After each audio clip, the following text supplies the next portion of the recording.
El cucut que no va voler migrar. Ja sabeu que hi ha ocells que a la tardor, quan s'apropa l'hivern i comença a fer fred, migren. Se'n van volant a buscar terres més càlides i tornen a la primavera. Doncs bé, resulta que una vegada un cucut no va voler migrar. Els altres amics, les orenetes i els martinets, feia temps que havien marxat i els altres cucuts també s'havien posat en camí. A les altres terres, més calentes, trobarien menjar per passar l'hivern d'aquí. Em quedaré aquí, Va dir el cucut, el pit roig i la griva que és un ocell que també es diu tord. m'ajudaran, ja que tots dos es queden a passar l'hivern. No veig per què he de cansar-me volant tants quilòmetres. És una idea ridícula i passada de moda. Així que es va quedar.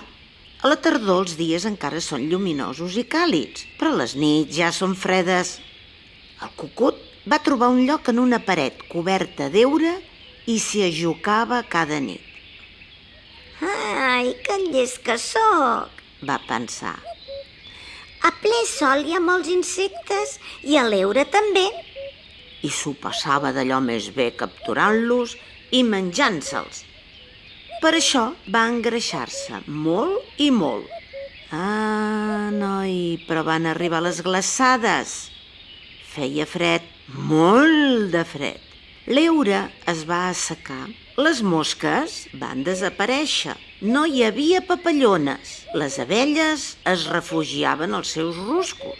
Totes les vespes havien mort. Totes, menys les reines, que dormien profundament en un forat soterrani.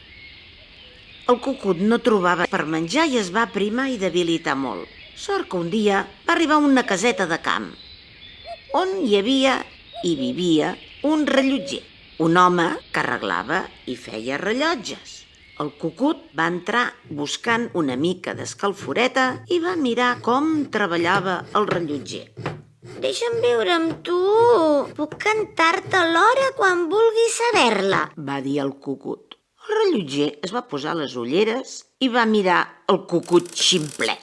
Llavors va construir un rellotge de fusta en forma de caseta i hi va fer una petita habitació a la part de dalt.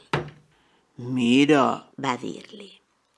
puja aquí dalt, pots viure-hi dins, però quan l'agulla petita assenyali una hora, has de sortir i fer cucut. A la 1 en punt has de fer un cucut.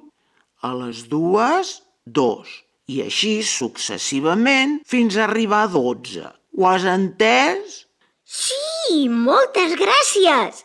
Va dir el cucut. Va entrar a la petita habitació que li havia fet el rellotger i la porta es va tancar al seu darrere. Es va quedar allà fins a l'hora següent, les 4. Llavors va sortir i va dir: Cucut, cucut, cucut, cucut. Magnífic! Va dir el rellotger. He inventat el primer rellotge de cucut del món!